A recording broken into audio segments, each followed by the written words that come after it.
All right, let's talk about it. iPhone 16 Pro. Do you go 16 Pro or 16 Pro Max? I will be making a dedicated video with the devices in hand, as I always do every year. So hit the subscribe button, turn on the bell. The new color, right? We have this new color right here, which is pretty much like gold coming back. And it's really nice. I like this color. I like it. I'm going to grab it for sure to cover for you guys. And then I'm going to grab another color. But for me personally, I've never grabbed one of the more basic colors. I never had a white one. I might go in between white and black for the other one because I'm getting two 16 Pro and 16 Pro Max are coming in. We already know about titanium, grade 5 titanium. You know what I mean? They're really boasting on these thinner bezels. So I look forward to seeing them in person and comparing them to the 15 Pro. So obviously Apple Intelligence is, the talk of the talk. And all of the AI features are to come. Okay. Secondly, you have the camera control button. This is a new one. It's here on the Pro models as well as the regular 16 and 16 Plus models. So you're getting access to not only being able to, hit your camera from a more convenient button placement, which I like. The Sony Xperia phones have a camera button, shutter button, and it's super dope. So it's really nice to see that come to the iPhone because the iPhone is used for its cameras quite more often than you would think. And then you also get the features of, if you half press it, you get this little drop down menu and you can swipe. It's touch sensitive and you can change settings like f-stops. You can zoom in and so forth. Exposure, a lot of things to dial in with the camera that you would do in the camera app and just doing it at your fingertip while holding the shot. I like that. I think this is clutch for the people who are creators and who create, and not even just creators, just people who take a lot of photos and video with their iPhones. This is going to serve you even better. 120 FPS, the audio mix, which is cool because you can, pick the audio mix and so forth for the perception of the audio. They have these new LUTs, built-in LUTs for converting your photos or video, which is really cool. And it just simplifies the creation process on a more higher level, which is what Apple is really good at, making things simple. A18 Pro chip, not just the regular A18. Got that Pro. And obviously, every iPhone is pretty ideal when it comes to gaming. And of course, if you compare it to the iPhone 12 Pro, which I think a lot of people are coming from the iPhone 12s and iPhone 11s, you guys are going to see a significant boost in upgrade, not just chip wise, just even design and everything. Obviously 60% faster, but if we bring it to a more realistic, not even realistic, this is the unrealistic upgrade pattern. People who do year after year, it's only 15% faster than last year's, 30% faster than the 2 years before, and then 40% faster than 3 years ago. So again, kind of helps with your skeleton or like your idea of upgrade patterns and how these phones upgrade over time. Year over year is only like a 15% difference. You get 2 years away, it's like 30, 40, 60, and so on. That's typically, just something to think about. Now, they're talking about up to 4 more hours of battery life. Okay, Apple. Okay, Tim.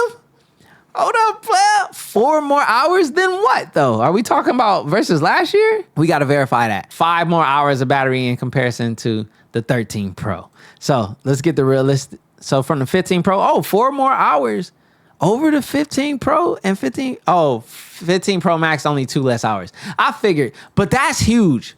So the 15 Pro, a lot of people, when it came to the 15 Pro, weren't as impressed with this battery. It got a rough rep out there. 4 hours of improvement on the Pro model, that's huge, bro. Whoa, Apple, bro, I can't wait to make the video. Apple is that's a great improvement, honestly. See, there's no innovative redesign, and no smartphone company is doing anything innovative right now. Why? Because we're at a plateau. But refinements like that matter. That's clutch. iOS 18 is coming. They talking about the customization of iOS 18, which I'm grateful of. It's not crazy though. Satellite connectivity, all that. A lot of things that we know of from the previous iPhone models. Okay, so from a comparison perspective against the 15 Pro and 15 Pro Max, the screens have increased by 0.2 inches. So from 6.7 inch to 6.9, from 6.1 to 6.3, right? Less bezel. We also have, the same titanium textured edges and so forth. Apple Intelligence is going to be available on the iPhone 15 Pro models. So you're not being separated or cut off, really. You're actually still in the arena. Difference is from the iPhone 16 actually getting it versus the iPhone 15 regular models not getting it. As you guys can see, the layout or the architecture for the 17 Pro and 18 Pro are the same as far as core counts, but I'm sure there's more optimization and things coming out of the 18 Pro in reference. But again, like they say, 15% of a difference.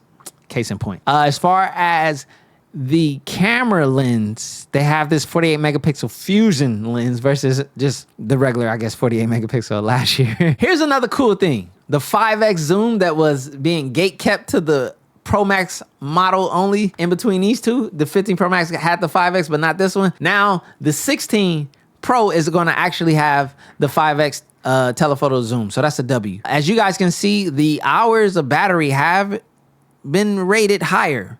4-hour difference. That's a W right there. And then just 2 hours on the Pro Max. Okay, Pro Max models. Listen, yo. That's even a 4-hour difference rating Pro Max to Pro. Yo, Apple. Okay, I don't know if that's the typo because it did say 2 hours on the other screen. Either way, MagSafe charging now goes up to 25 watts, which is cool, right? Yeah, this is where we get serious. This is where we start talking dollars, right? But the price did not increase. Apple's been on this consistent not raising the price, man. Shout out to them. There actually are other phones that cost more than iPhone's highest iPhone.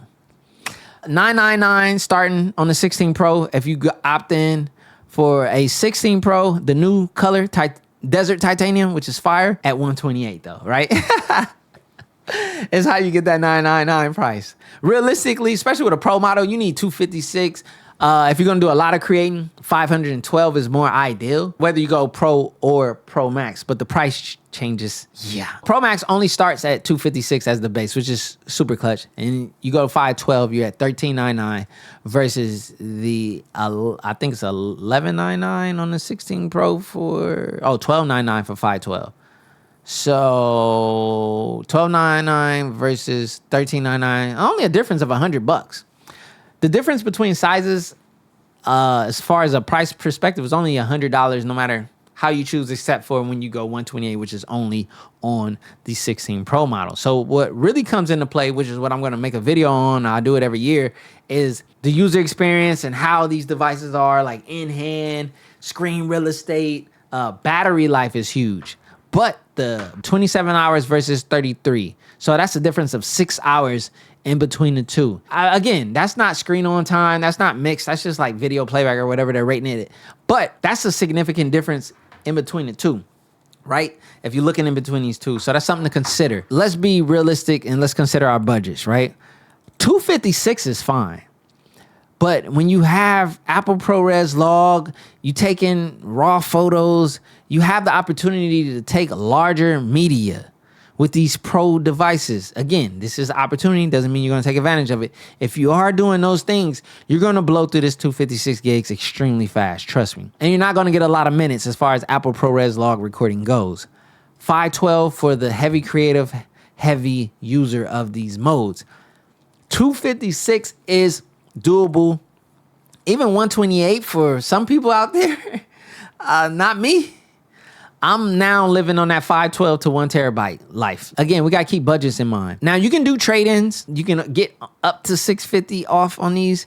I don't know if Apple's trade-ins are aggressive as other companies. I would realistically think about your storage choice because that's what you have to live with for however long you choose to live with this device and these features. If you're like a 2 to 3 year and you're responsible with your storage, you can probably cut back, especially if you need to for budget. But again, with these Pro model phones, and if you're using these Pro camera features like camera raw photos, like shooting raw camera photos and shooting ProRes log video, you want to be able to shoot it internally, you have to do the larger internals anyway. So if your budget is 256, get the 256. You can plug in an SD card via the USB-C to SD card thing, record to that. You can plug in external SSDs. I'm talking about if you're really getting pro with it and you need to save space, or you just offload frequently. But I like the price points of the iPhone Pro models because they haven't raised the price in a while, and I respect that. And for what you get, for what they are, what they deliver on, they are great devices. I'm saying 256 and up is what I recommend on both of these devices. And at 256 is 1099 on the Pro, and if you go Pro Max, 256 is 1199. Those are like minimums. Would encourage 512 for the more active Pro users, as I said before, and that's that. The iPhone 16 and 16 Plus. The prices are staying the same, starting at $799, which is really dope, which is really cool. Here's your new colors. This is how you know what iPhone you have. If you have a 16 or a 15, you guys wonder how you separate yourself or how Apple separates. It's always the colors. So Apple Intelligence is the whole talk, but you know, it wasn't ready for the event. So you'll hear more and see more about that coming forward. But, you know, Apple Intelligence is on its way. AI, basically. That's the newest seller points because the smartphone arena, mobile devices have plateaued. So we got to take it for what it is. It's all about refinements in today's day and age. But this new camera control button is pretty cool because not only can you click the camera, but you can control other settings for the camera. You already know with the new 818 chip, which I think the reason why they gave you more current is because of Apple Intelligence and things like that. Really cool, like, refinements. Again, this isn't nothing crazy, massive and big. Let's get into the buying guide, right? Action button here on the regular iPhone. A lot of things trickling down, bringing that really into the forefront of just current tech of the iPhone. So as you guys can see right here, if you pick the 16, you start at $799. You pick the 16 Plus, which is the larger 6.7-inch display, you start at $899 for 128 gigs. Yes, that's the starting point. Some people get it. Listen, no matter what storage you get, it needs to be the ideal storage for you and the ideal storage for your budget. And you can always offload photos and video, but your storage will determine how many photos and videos you get to take. So keep that in mind. That's what I always say. You got to be conscious for your budget, number one, and then like for your needs and necessities. So we got ultramarine. We have a teal color. We have pink. We have white. And then we have black, just straight up. How do you pick what you need, right? 128 gigabytes is on the slim side for everyone, in my opinion, but it's the best price. So if that's where you have to land, that's where you have to land. And then you got to just adapt, offload, offload, offload. Take those photos and videos off and put them onto an external storage, onto your computer often to help keep yourself from running out of storage. Remember, if you run your hard drive on your phone or your storage all the way to full capacity, your phone is not going to work. It's going to slow down and you can corrupt it. So give yourself space where you need it. If you can afford 256, I think 256 is the sweet spot. That should be the starting storage size, but unfortunately, it is not. So 256 for $899 on the iPhone 16, regular degler, is solid. 512, I mean, you know, that's for people who heavy and I don't know. Pretty simple and straightforward. And I'm going to say the same thing when it comes to the 16 Plus. Okay, so here we have iPhone 16, iPhone 16 Plus, iPhone 15. And let's just be honest, separating factors are going to be slim. The A18 in comparison to the A16 is very much similar in core counts and so forth. But I'm sure there's optimization and capabilities that are consistent to that. The camera control button, again, I pointed that out. That's the separating factor. The 48 megapixel fusion. This is a new lens, and then the 12 megapixel ultra wide over here. Really, this is simple on a regular joint. Same old same. Listen, if you buy an iPhone 16 or 16 Plus, I think it's quite simple. It's a simple decision, but hopefully. This helps you make a decision on which one out of the two. Now, the Apple Watch guru got to give you guys Apple Watch choices because, you know, Apple did some thing with these Apple Watches. You know what I mean? Case in point, we got the satin black Ultra 2. No Ultra 3, but Ultra 2 satin black with this new Milanese band, which is nice, which sold out quite quickly. And then we have the 42 millimeter and 46 millimeter Apple Watch 10. We got AirPods 4 with active noise cancellation. Can't wait to see those. So just some of the other things. I'm gonna make another video for you guys real quickly about these Apple Watches. I think I am, or I may not. Peace.